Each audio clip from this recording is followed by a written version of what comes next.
Okay, so you want to make body lotion, but you're not exactly sure what ingredients you need. Well, let's stop right here because I got you. When it comes to making your body creams and body lotion, there are certain ingredients that you should always have no matter what. And that's what I'm going to share with you today. What's up, my beautiful entrepreneurs? When it comes to making your body creams and body lotions, or just lotions and creams in general, these are ingredients that you're going to always need to have when it comes to your creams and lotions. Now, it may be different depending on the exact ingredients you have, but the type of ingredient is always important. Now, all of the ingredients that I mention in this video, I will have linked down below because there's different forms of ingredients that you can use that will be very beginner friendly. So I have everything linked down below so that you can try out all of these ingredients yourself as well. Now, we're gonna get started off with water. Now, when it comes to making your body creams and lotions, water is the #1 most important ingredient because that's where you're getting all of the hydration from, and that's where you're getting all of the moisture to draw into your skin. That is what's really helping that. And when it comes to your creams or your lotions, the water ratio is really what's helping you get to either the really thick of the body cream or the more liquidy of the body lotion, or just lotions and creams in general. Now, when it comes to water, you're gonna be using this to dilute your gums, or if you're using glycerin, you're gonna use it to dilute or to dissolve within the water. Now, typically you would use distilled water, but you can also use other forms of water. So if you're gonna use aloe water, that's a really great option. Or if you're going to be using rose water because you want that scent to be in there, but you also want the benefits from rose water. You can also use the water to dilute the rose water or to dilute the cucumber water if you don't want it to be fully 70%, for example, of rose water, because that can get a bit expensive.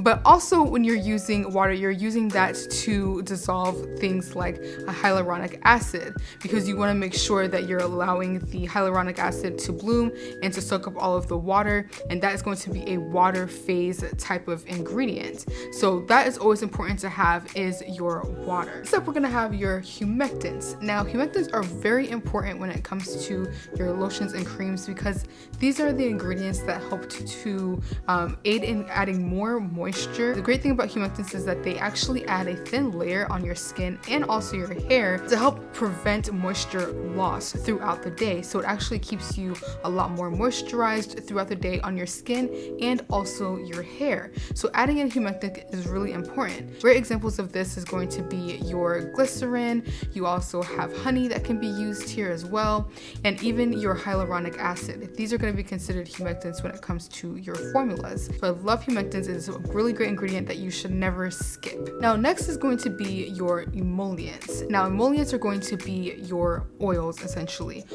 So you're going to be using a lot of your carrier oils here. So you would have your sunflower oil, coconut oil, using any esters here as well. So your cocoa caprolate can be used here. And these are just really great to add in, again, more moisture to your formula. Emollients is not just for your carrier oils, but you're also going to be putting your butters here as well. So this is where your cocoa butter, shea butter is going to also be used. You're also using cetyl alcohol here as well as ceteric acid. So these are really great options when it comes to the emollients for your formulas.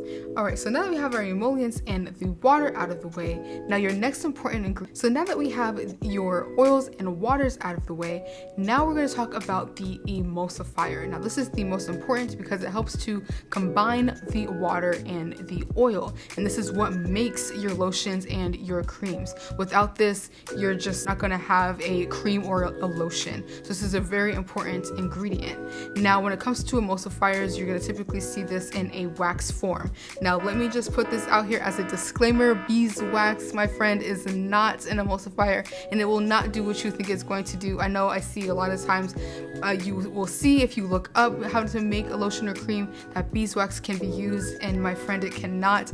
When you try and use that, it's just not going to combine your waters and your oils, and you're actually gonna get a separation once you make this. So definitely don't try beeswax here. Great emulsifiers for beginners, I would think, are going to be Olevium 1000 or emulsifying wax NF. These are very easy to use. You can't really mess up when it comes to using these. As long as you are using the right percentages, you will always have the perfect cream that will come out on a basic formula. So I'll definitely use emulsifying wax or Olevium 1000. I'll have both of those linked down below if you want to try either one of those. Now for our next ingredient, this is going to be your thickeners and stabilizers. Now these are really important when it comes to your products because you want something that's going to thicken.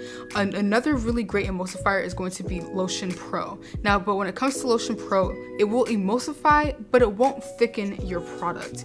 So that's why I say emulsifying wax will be great because it will stabilize, thicken, and emulsify your product overall with that one ingredient.